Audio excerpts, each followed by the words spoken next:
Radhe Radhe everyone. आप सभी को आने वाली जन्माष्टमी की बहुत बहुत शुभकामनाएं।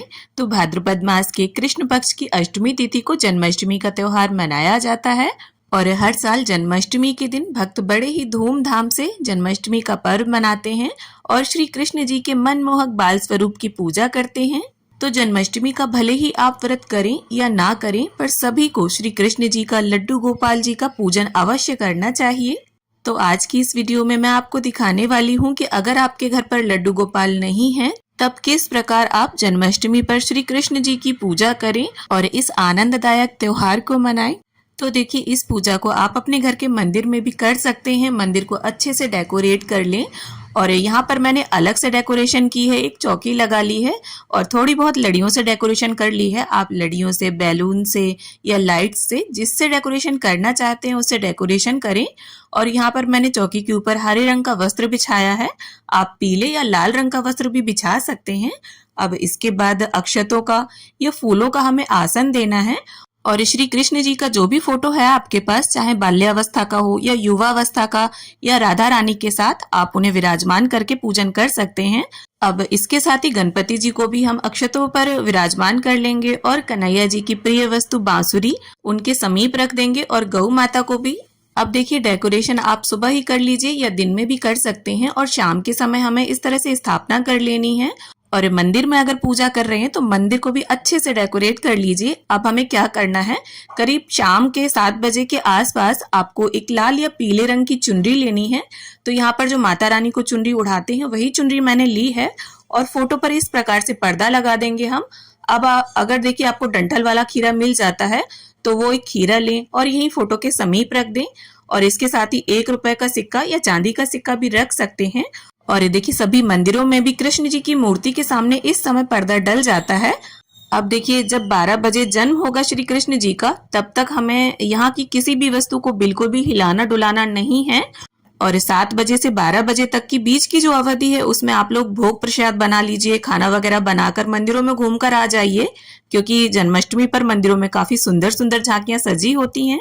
और 12 बजे जब मंदिरों में शंखनाद होने लगे, घंटे घड़ियाल बजने लगे, फिर इसके बाद ताली बजाकर, घंटी बजाकर या शंख बजाकर हम लड्डू गोपाल का जन्म कराएंगे।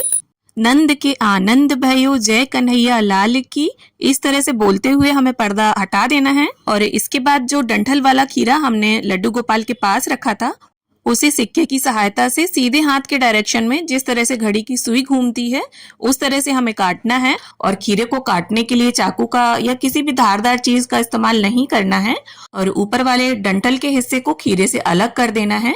इसे नाल छेदन या नाल भेदन बोला जाता है।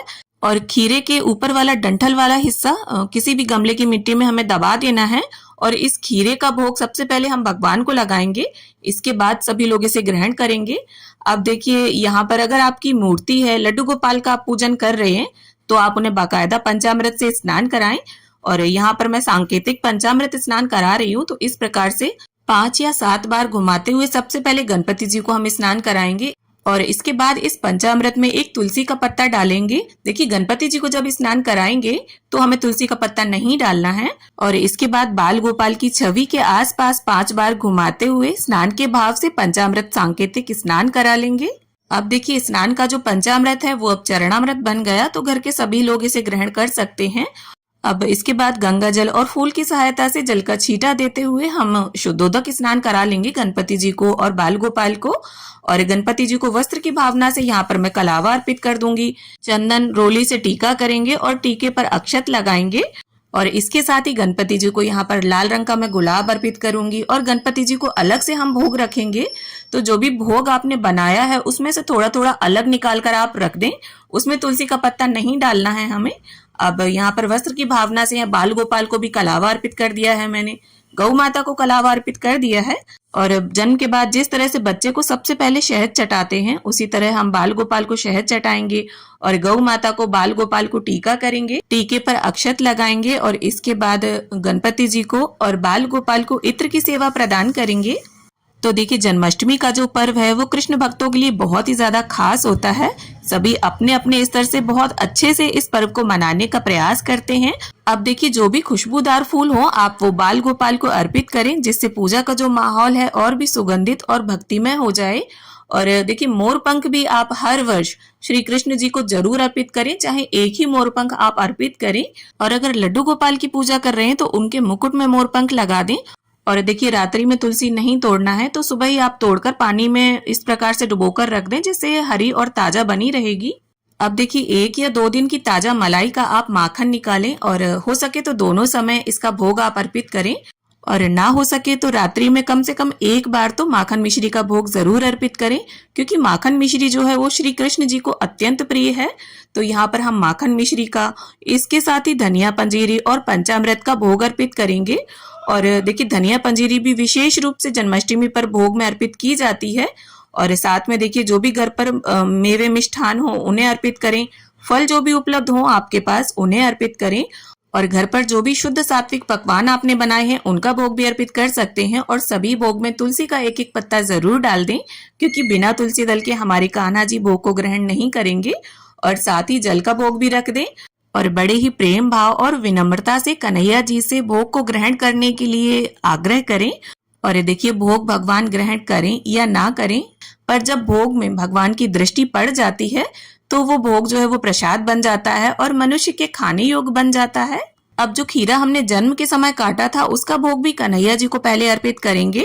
और जो दीपक हमने प्रज्वलित किया था उसी से मैं कन्हैया जी की आरती उतार लूंगी, साथ ही गणपति जी की भी। तो बड़े ही प्रेम भाव से बाल गोपाल की मनमोहक छवि को निहारते हुए आरती उतारेंगे।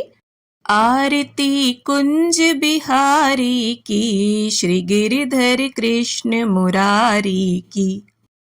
अब इसके साथ ही अपनी शक्ति और सामर्थ्य के अनुसार कुछ पैसे निकालें और इस तरह से कन्हैया जी के ऊपर से 5 बार वार दें। और ये जो न्यौछावर है ये कन्हैया जी की ही होती है, तो आप इन पैसों से उनके लिए कोई भी सामान लेकर आ जाएं और सीधे हाथ में थोड़ा सा जल लेकर आसपास चौकी के फिरा दें और पूजा का आचमन कर लें। हाथ जोड़कर कन्हैया जी से पूजा में रही कमियों के लिए क्षमा याचना कर लें और हमारे परिवार पर कन्हैया जी की कृपा ऐसे ही बरसती रहे, इसके लिए प्रार्थना करेंगे। और पूजा के देखिए 10 से 15 मिनट के बाद जब दीपक ठंडा हो जाए तो सभी भोग प्रसाद आप यहाँ से उठा सकते हैं। तो इस तरह से हमने देखा कि बड़ी ही सरल विधि से लड्डू गोपाल के विग्रह के बिना हम किस प्रकार से श्री कृष्ण जी का जन्म कराएं और पूजन करें और जन्माष्टमी का ये पर्व कैसे मनाएं। तो वीडियो आपको कैसी लगी, वीडियो में दी गई जानकारी आपको कैसी लगी, कमेंट करके जरूर बताना। और अगर वीडियो थोड़ी भी पसंद आई हो, थोड़ी भी अच्छी लगी हो तो वीडियो को लाइक करना, शेयर करना और मेरे साथ बने रहने के लिए, इसी तरह के वीडियोस देखने के लिए चैनल को सब्सक्राइब कर लेना। तो मिलती हूँ आप सभी से एक नए वीडियो में, तब तक के लिए happy Janmashtami to all of you.